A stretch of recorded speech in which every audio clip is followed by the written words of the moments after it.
Hi, everyone. Welcome back to the Mama Genius Hub podcast. And I've got Lisa Luciano here today. And oh my gosh, she's got some wisdom in store for you, moms, because she's going to teach you how to protect your kids on the internet. Because we need to have these ideas out there and know some of the things that we can do to be proactive about what the internet is. So I'm just going to go ahead and introduce her today, and then we're going to get right on start. Lisa has taught technology, digital literacy, as an instructor in library and media for the last 40 years. She was director of high school and middle school television production studios. Her work earned her honors and a national award for excellence in educational programming. But she discovered her true calling after a challenge from her principal: create a digital literacy course. What she came up with was a groundbreaking 3-year program that required for all students in her middle school, including the SPED and EL learners. She also trained students as well as faculties to use all of the digital tools and supervise the school technology lab, in addition to renovating the library and turning it into a dynamic digital learning center. She even found time to write 4 books, including the Amazon bestseller Generations Lost: Learning, Leveraging, and Living Lessons for a Successful Life, and the Parenting Owner's Manual, the A to Z's of raising a happy, healthy kid, from 34 experts around the world, and we're in it together. But her passion has always been to teach children and teens how to stay safe online and master the use of digital tools. She now teaches the online safety and success programs for all ages. Welcome, Lisa. We're so excited to have you here today. Thank you so much for joining us. Thank you for the opportunity. I would love to speak to your audience and you about such an important thing. And I kind of want to just dive in. What is your big why behind that? But it is such a topic that is so important. But I want to know what your why is. Well, my why actually happened when I was on the verge of retirement. I thought I had left behind my legacy. I taught other people how to teach my programs, retired, but it was in June of 2020. And everybody's old enough to remember that was during the COVID lockdown. I didn't anticipate how bad it was going to get in terms of what kids were doing online. I knew that during the lockdown, parents and teachers and students were reaching out to me saying, help, we don't know how to do this. But that was more the technical side of how do they do their work? How do the teachers deliver the programs? And I did what I could for them. But when I saw that, what I think everyone hoped was going to be a short period of time, extended beyond, in many cases, more than a year. And that meant kids were online, unsupervised, because it wasn't the parents' fault. Some of them were working parents and had to balance, how do I do this? I can't be home, but my kids are home. Or even if they were home, they really didn't have any instruction about what their kids are doing and how to find out what they're really doing. You can't just ask your child. Unfortunately, the reality is they're doing something they shouldn't be doing. They're not going to tell you anyway. And that's part of what I do with the program is how do you have the conversation and keep the line of communication open? Because that's really, I found in all the bad situations that I've seen, including with my own students who didn't follow my rules and got themselves in trouble online, it was because they didn't take the right next step, which was, I'm in trouble, let me ask for help. They tried to ignore it or keep it a secret or whatever. And that's the hardest thing, is to balance between, I want to help you, I want to keep you safe and alive. And it does come down to that. I had 2 students almost captured by predators. We had to call the police in to save their lives. In fact, I'll tell you that story real quick. The one that convinced me, this is my why, because I realized even having taught her the material, her parents needed to know what was going on and they didn't know how to do it. And that's why I'm really motivated now to teach parents and grandparents, anyone who can be aware of it. You can't control what they do. And if you think you can, you're wrong. They are so smart when it comes to doing things behind your back. And I hate to put it that way, but I've seen parents come onto Facebook groups and say, I just found out. They had no idea. They thought they had covered all their bases. But the thing that really shook me was the fact that all this time passed while kids were being unsupervised. I knew what they were being exposed to, but I don't know that their parents were aware of it because they didn't know how to check their history, to do this, to do that. But the one with my student, she was 13, pretended to be 23, created a fake profile on a social media site. That was one of the major things I said, don't ever do that. because you're not going to like who you're going to attract. Right. Found a predator, got in so deep that she got scared because he kept saying, because she didn't get along with her mom, and that's the reason she didn't tell the mom this was happening. She didn't want to lose the computer. And she told a friend instead who had taken my course and came to me and she said, Miss L, you told us that if somebody's in trouble and they won't help themselves because they're scared or whatever, that we have to speak up for them. And that's another thing you want to encourage, is that this is not ratting somebody out.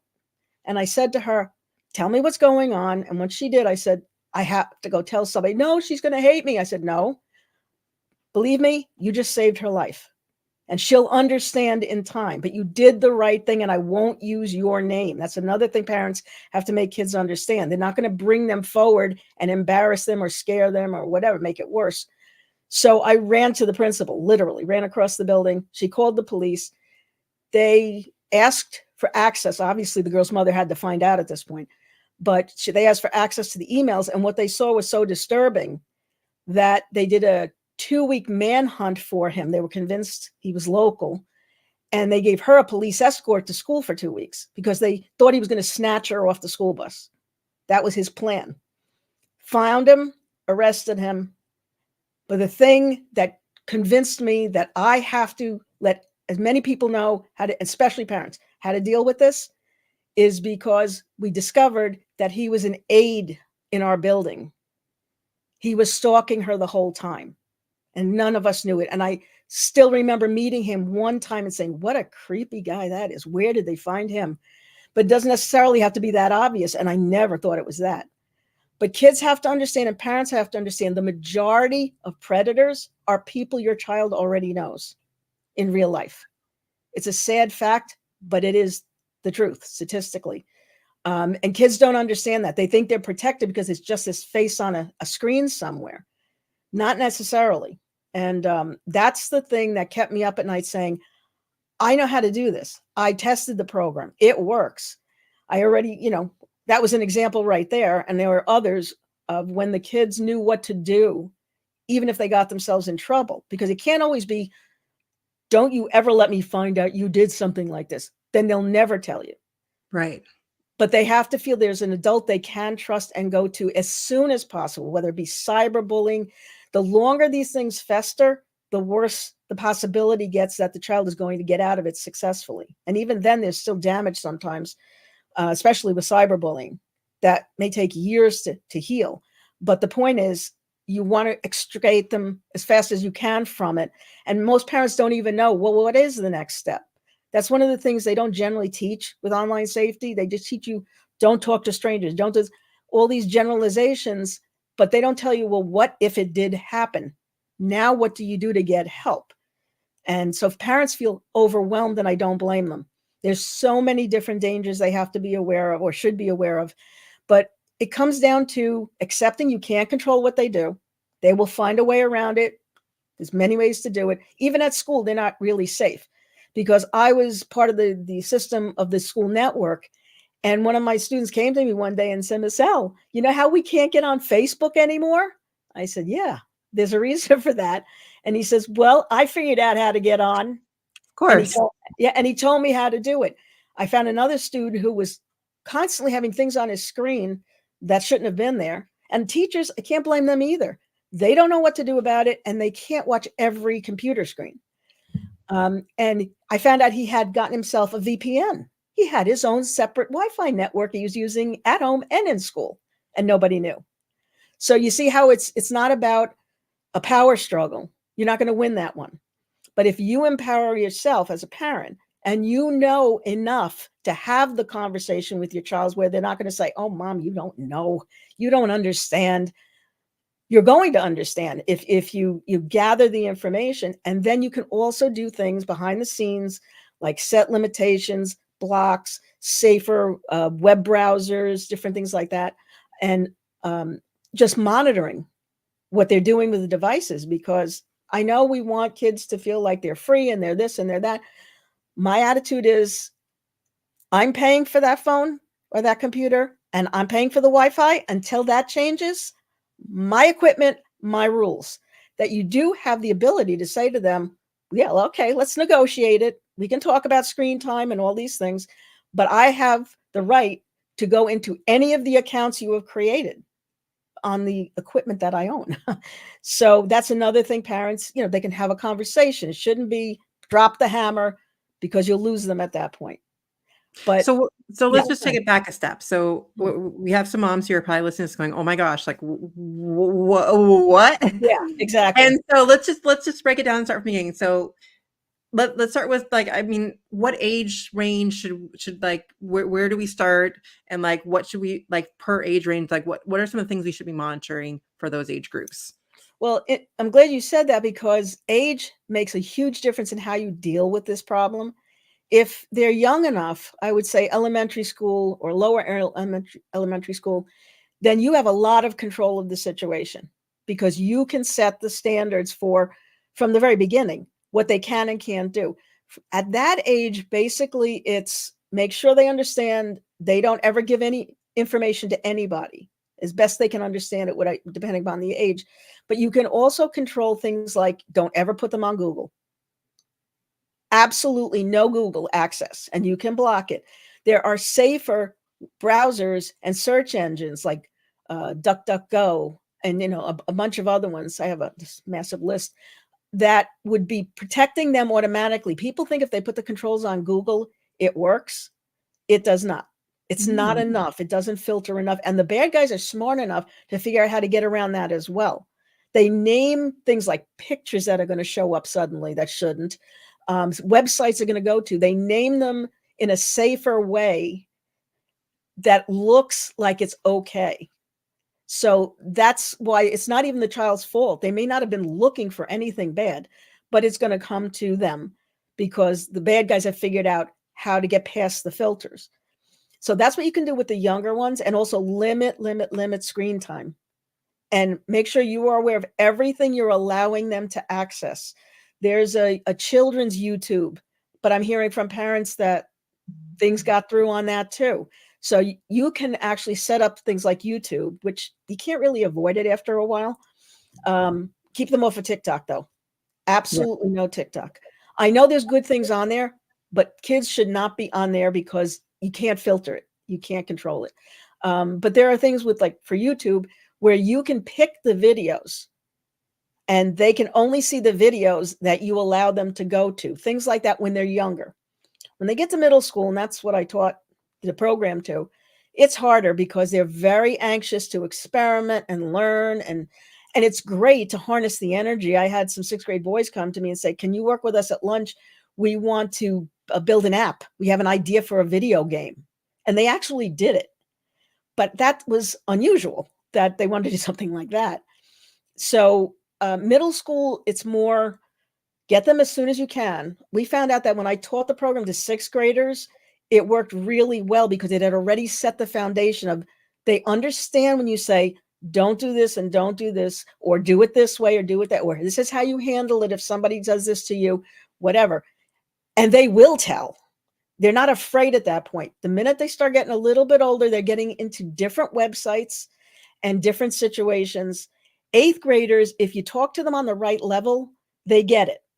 And in fact, I had a parent email me one time and she said, my son comes home every day and tells me what you do in your classroom. And I was like, oh no, what does that mean?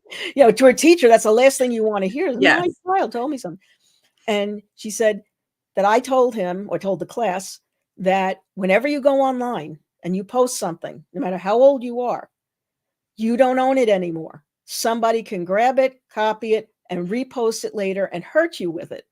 And so she wanted me to know that her son said, I've made a decision, Mom. I want the future that I've worked for. I don't want something dumb I did in 6th grade to hurt me. I'm shutting down all my social media. I could not believe it when I heard that. But that's why the age makes a difference. A 6th grader would never have made that decision. There would be too much peer pressure and all of that. When you get to high school, it's almost unless you have set the rules in place from an earlier age, becomes more of a battle. I'm old enough I can do this. You don't, all the things that you're going to hear from them. So it's more of a negotiation and say, look, this is what is the facts of the situation. Things to do with screen time. I mean, I found out a statistic the other day that stunned me. they said that children are now having a huge problem with their vision, not only from screen time. But first of all, we don't blink as much, believe it or not. So we get dry eyes, and that scratches things. That I had known about. But this one was that they are having problems with farsightedness because they're always on a screen that's right here. Their eyes need to be able to see in the distance on a regular basis to develop that. I didn't know that.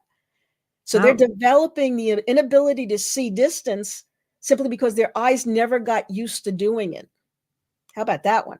That really got me. I mean, but it makes sense. But yeah, I didn't even think about that. But it makes perfect sense because if you're just always focusing, your body adapts to what you need. And if you don't use that vision enough, and we're I didn't think it was like a permanent thing, but it is. It can be permanent damage to your vision. That means you can have glasses from a very young age when it wasn't necessary. Well, that just brings me back to the old wives' tale of like when you cross your eyes and you look that way, like you're going to stay that way. I didn't even think of, but that's the reality of it. Right. So with the high schoolers, it's more have a conversation, an open conversation, say, look, I'm going to trust you. But if you break that trust, here are the consequences, and give them some chances. I mean, if it's a big thing, then no, that's it. You're done, at least for now. But if you do the worst you can do to them, which is take the device away after one little infraction, but it means another conversation. Say, look, that's strike one. I like the 3 strikes you're out rule, which is unless it's a big deal at any point, because then you can have another conversation and say, okay, well, here's what just happened, and this is what we're going to do about it right now. Maybe you can take the phone for a very short period of time, but if you do too much too fast, then everything's going to be a secret, and they'll never come to you when you really need them to, and you won't be able to find out. You can have very innocent conversations with them as high schoolers and say, I heard about this crazy online challenge that people do. Have you heard about that? Just get them talking about it. Didn't your friends do that? Has anybody ever asked you to do something like that? But you got to be careful not to jump on them immediately and assume that they're doing something they shouldn't be doing, because they may be doing the right thing, but maybe they need more information. That's also where you can say to them, here's how to be safe. Did you know if you give out your birth date, this is what happens? If you can come to them almost as an authority figure in terms of knowledge, so high schoolers will respond better to that and say, look, you want to have a happy life? Then you got to be careful of what you post. It's called your digital footprint. If you know the jargon and you know the information, you can then have a reasonable conversation with the older students where you can do the best you can, but you still should, every parent should be monitoring any child that's on a device. And, it's not that hard to do. And also, when you say, I just want to break that down a little bit with the word monitoring. So you're using the word monitoring. So like, again, maybe if we go through the age groups of like, what would that look like for practicality of like, what are the physical things that the parent would be doing for each of those age groups to monitor them appropriately?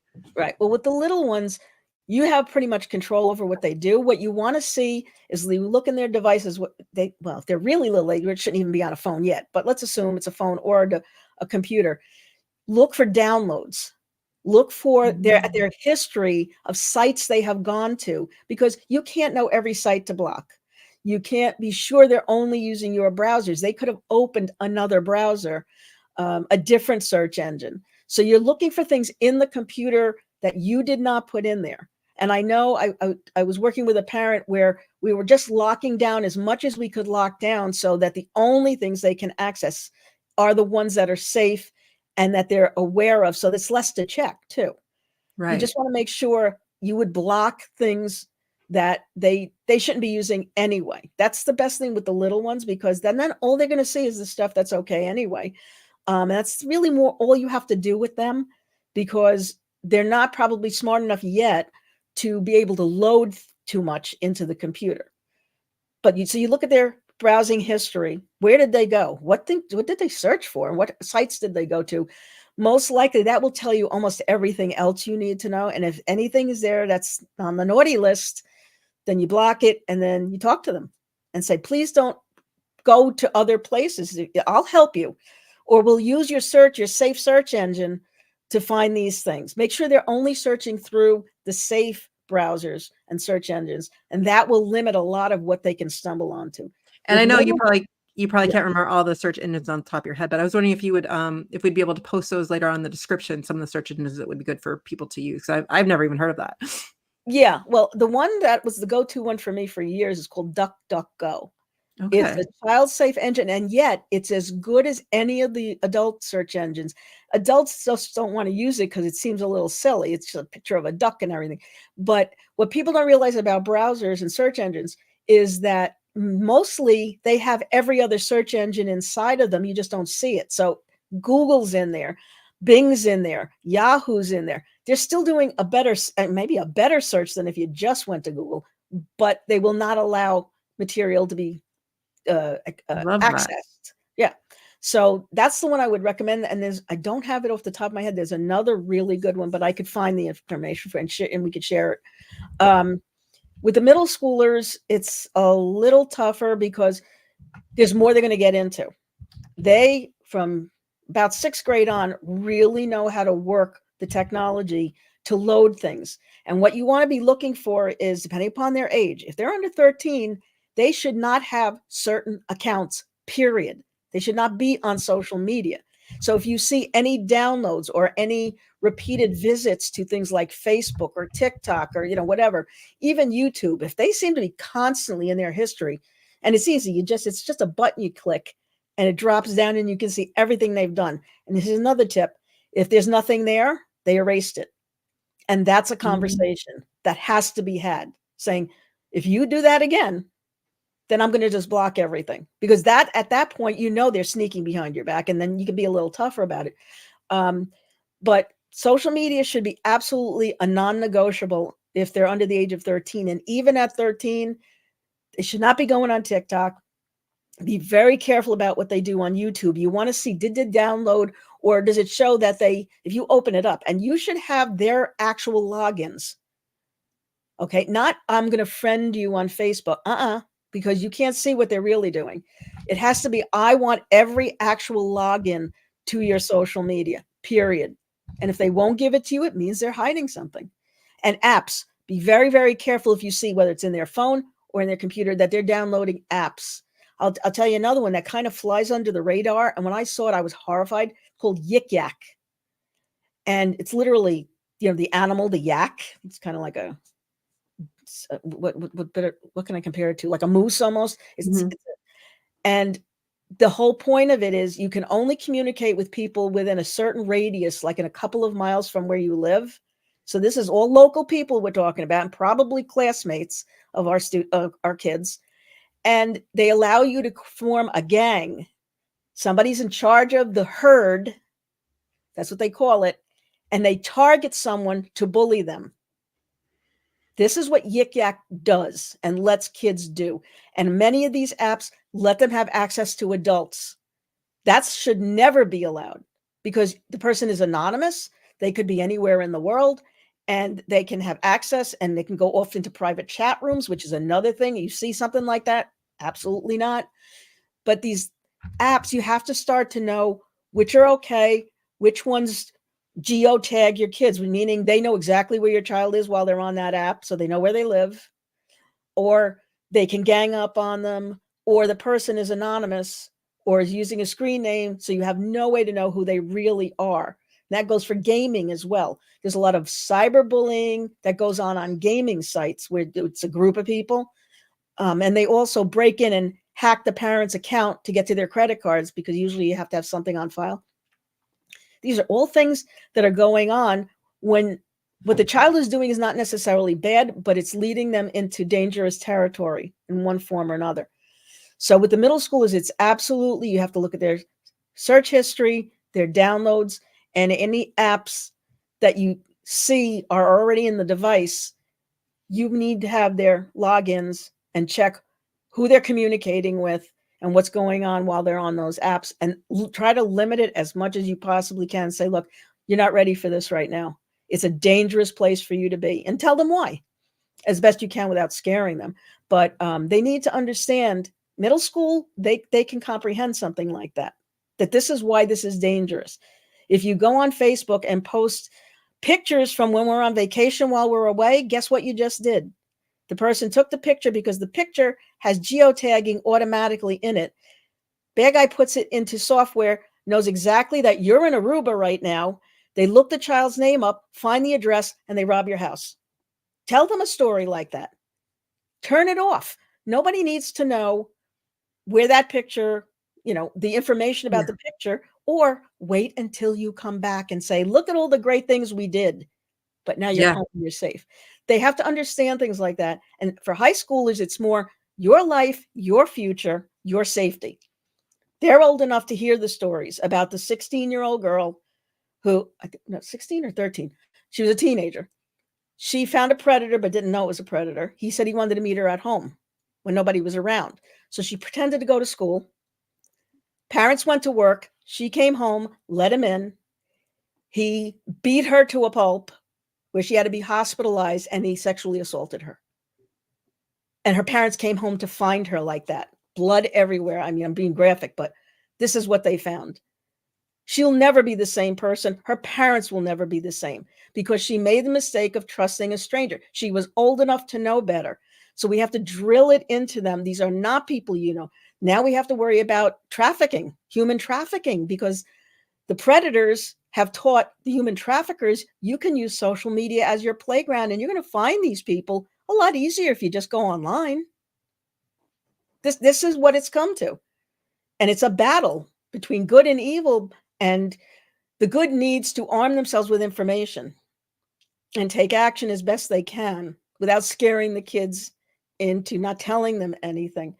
So I hope that answers the question about what would you be looking for. Well, yeah, I mean, just putting that into perspective, and again, yeah, it is not necessarily trying to scare everyone that this is necessarily going to happen, but the more proactive we are to have those conversations, that they'll come to us when something happens.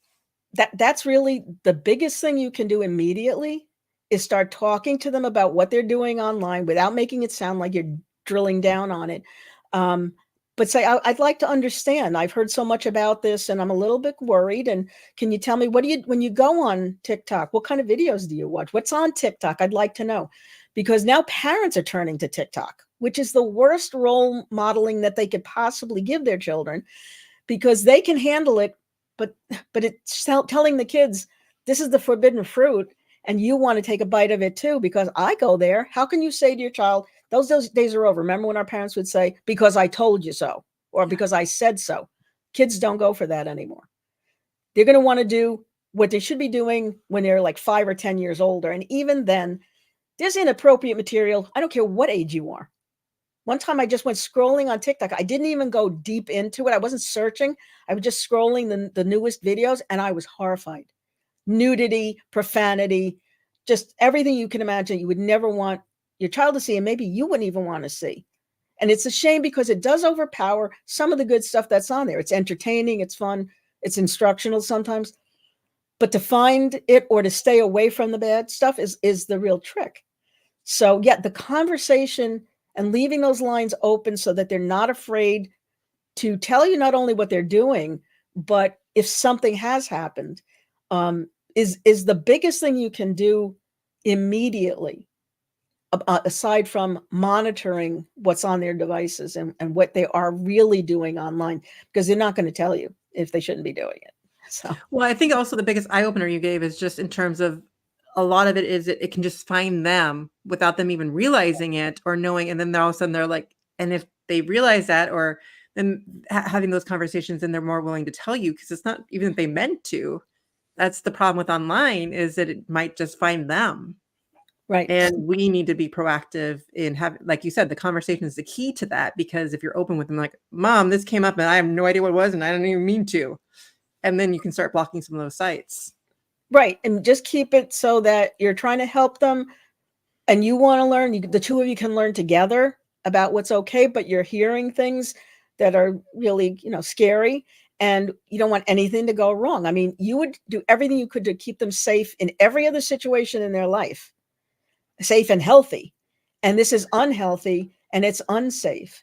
And statistically, again, it's not a good number, but the majority of kids, I think it's like 70%, something like that, admit they would never tell their parents what they're doing online, and never have. Not really what they're doing online. because they're afraid of the consequences. So if you can take that off the table and say, I'm not going to get mad at you if something goes wrong and you tell me, I'm going to get really upset if you didn't tell me, and we could have solved this a lot faster. And look at what you went through. I mean, we forget these kids, whether it's being cyberbullied or predators, whatever, they are in agony trying to deal with such a difficult situation that they've gotten themselves into. They feel guilty, they're scared, and they're afraid to go to anybody at that point because they think they're going to get in even bigger trouble. If we can clear that off as a boundary between the parent and the child, that's a big step forward. That, no, if you tell me, I'm not going to get angry. We're going to solve this together. But this is something that we maybe even need help with. It's not just something we can only do. And there's Right. a lot of resources out there, depending upon what the problem is. Definitely talk to your child, set down very clearly, this is why I want you to tell me, and this is what's going to happen. I'm going to help you. We're going to get help. We're going to fix this, but I don't want you to suffer and be scared on your own, because just between us as, adults, what happens is, like, if they don't deal with a cyberbully, the percentage of suicide rate for kids who hold that secret because they don't feel like anybody can fix the problem is mind-boggling. They don't see a way out. They don't want to go to an adult because they don't think the adults can fix it anyway. And then they do something to solve the problem themselves, and they always make the wrong decision when it comes to that. Same thing with predators. They're scared to death to tell somebody this has happened. They're ashamed. They're embarrassed. All these things happen to them, but they suffer in silence and they internalize it. So that's another thing parents should need to do. If their personalities start to change, they don't want to go to school anymore. That's a sign something is happening, possibly bullying, either whether it be physical or cyberbullying. They don't want to eat when they normally would have a healthy appetite. They are overeating when they never ate like that before. These are all stress reactions to the secrets they're keeping. They pull away from the family and friends and classmates that they used to socialize with. That is a sign something is very, very wrong with these online challenges that are absolutely insane. With they're promoting, and this is YouTube and TikTok where they're seeing these videos, by the way. That's another reason why they shouldn't be on those sites if you can avoid it. There are signs you can look for in their rooms. Like this young girl, I think she was 11, hung herself. It's called the Pass Out Challenge. She saw it on a TikTok video, and her parents found her in her room. She had taken towels and tied them together. There's a cinnamon challenge where you're supposed to ingest cinnamon with no water in your mouth. And what happens is you inhale it and you could die.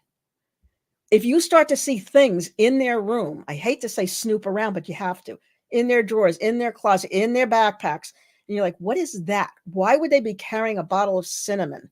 Or why would they have things, tied together, hidden under the bed? There are things to look for that you're like, that doesn't belong in this environment. And then have a conversation with them immediately about, is there some kind of challenge out there or something like that? Or, and another thing I can recommend to parents is get a code word or a code, if your child's old enough to have a phone, a phrase, because a lot of times kids will not ask for help if they're with their friends who are doing something crazy, because they don't want to be spotted as being a wimp and, and all of that. And if they start to type it, and if somebody grabs the phone from them? Oh, you're telling your parents? You're ratting us out? So I suggest they create a code that's very innocent. Like you can send it to them, or they can send it to you, saying something like, what time do I have to be home for? What time is Aunt Ethel coming? Something like that. And that means to the parents, get me out of here. And hopefully they know where they are. If not, they should also have the ability to track the phone. Like, where is the phone? Find my phone kind of thing. That tells them they can use that as an excuse. The child can leave the situation without any issue from the friends and whatnot. But there are many times they're in a situation they don't want to be in. They're going to be forced to do the challenge or do something else totally inappropriate, vandalism, whatever it might be. Some of the challenges involve that too. Or they just are not comfortable with what's happening where they are, but they have no way they feel they can communicate with the parents and say, come and get me. Something has happened. I remember one story about the driver of the car they were in was drunk and they couldn't get the keys away from them. Well, what if they say, get out of the car? If you don't like it, get out of the car. And they're abandoned on the side of the road somewhere. I mean, there are so many scenarios when they're with their friends that we can't anticipate. But if you have that code, and then you can send something back and say, if you get this back from me, it means I know I'm on my way. That kind of thing. That would go a long way to preventing them from getting pulled into something when they're not with you. They could even be at school when this is happening or around outside the school. That, again, it would be a safety net. It would tell them, see, I'm not trying to make you embarrassed in front of your friends, but this is how we can do this. Let's come up with this code. And just like you're supposed to have a safe word that if somebody approaches your child, a stranger approaches your child and doesn't know the word and says, well, mom just got into a terrible accident. She's in the hospital. She told me to come and get you. Those kind of scenarios is what the bad guys use. And they also will do it on the phone. We forget, just picking up the phone can be dangerous because you can be giving information you shouldn't be giving. And then obviously anything that happens on any device they're on. So, and then I know it's a lot, but just even a couple of things will start to give you that sense of, okay, I checked off that box. That's why I have a program that is comprehensive and it does all these things. And I know parents are busy. So I try to make it very doable in small chunks, little things you can do every day to start building this wall of protection around your child without being overprotective or scaring them away, because then the whole thing is useless. But also it empowers the parents that they know enough to have an intelligent conversation with their child about technology. Well, I love that so much because I mean, honestly, the key to all of us is the communication. And a lot of times we're just not proactive, or just we get lost in that busyness of it all and not realize that that's the things we need to do. And so it really comes down to just breaking down that we're having those conversations with our kids and doing it more often or even daily, and just Yes. questions and getting them to talk to you. And like you said, start elementary, start younger, start doing those things. And I just love that. So there's so many takeaways in here. And I know that there's all the statistics and stories that Lisa shared with us that are possibilities, but the possibilities also are such deep connections with your kids that they're willing to have that safe word with you. They're willing to work that out with you. That's what we want to get across in this podcast today. I'm teary-eyed today. Yeah, It's no, such I mean, a touching subject. I mean, we want to protect our kids, but how do we do it without inhibiting them from being who they want to be? But we need to have, it's through that communication with them. Right. And we have to, we're tired, we're busy, we got all this stuff going on. Never have that conversation in anger or show that you are deathly afraid and you're going to overreact. Sorry. Take a deep breath. Whatever it is, there's a way out. There's a way to fix it. If you don't come across as over the top, panic stricken kind of thing, or angry, because that's going to scare them away as well. You just have to kind of push it down. You can get upset later or worry about it later. But the thing is, deal with it in the moment as soon as you know. And another thing to do is talk to the parents of your child's friends, or even if you can talk to their friends, talk to teachers.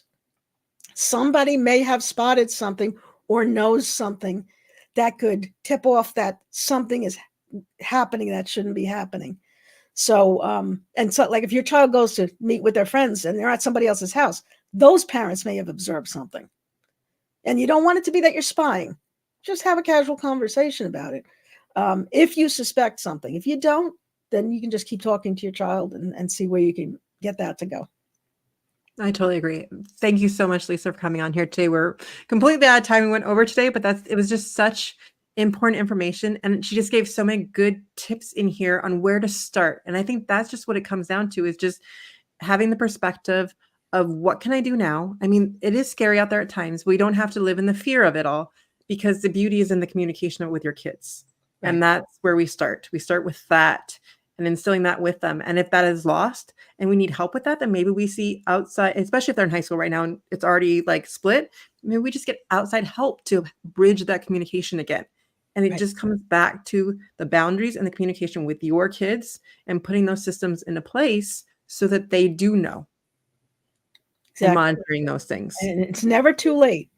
You can always restart the relationship and say, look, I know we've been having a rough time, but this is about you being safe, and it's my job. And we're going to work on this together, and say, I trust you. I trust you. So we're going to just make sure that you have the information you need to keep yourself safe when you're online on your own. Because remember, we're not always going to be there. They're going to be off to college. They're going to be off to their own lives. They're going to be in their own apartments. We want them to have the skills to do this on their own or come to us even then when they need help. Right. Well, that's why I started out just with the program that I had created, which was for middle schoolers. But now I've had parents come to me and say, but they're going to be leaving and they're going to be on their own. And I don't think they still know what to do because they've never been taught. Most schools do not teach online safety. And so I have a program for college-bound students. I have a program for seniors. Can't forget them either. As parents, we may have our parents still with us, and they need our help too. So it's every age has to be educated. And that's why I tried to expand the program, because I don't want to leave anybody behind, because anybody can be a victim, including the parents themselves. Well, So Lisa, before we completely run out of time, why don't you make sure to tell everyone how they can get hold of you if they want to work with you? Well, they can email me at lisa@onlinesafetysuccess.org. I also have a Facebook page, Online Safety and Success. They can see me there, and they, of course, can message me, or they can come and just see my tips that I put out every day. Those are probably the two best ways. And I have a website, onlinesafetysuccess.org, and they can see different things that I do with my programs and whatnot, and what everybody needs to be learning at this point. So anything that has online safety success or online safety and success, you're probably going to find me. I love that. Thank you so much, Lisa, for just bringing out what the things that we need to be aware of. And again, sometimes when we're not aware of things, we don't know what to do. And I don't think either of us meant to scare anyone today, but it's more what can we do to make sure we have those relationships with our kids so that when things do happen, they're coming to us. And that's what this is all about. Absolutely. And so starting off and I love how you broke down the different ages. So wherever the age of your kids are, start with those tips that she gave today. And again, today, just start with a conversation with them. Right now. When they come home, when you see them next, start that conversation. Thank you, everyone, so much for tuning in to the Mama Genius Hub podcast today. And thank you, Lisa, for joining us. And we'll see you all next time. Bye, everyone.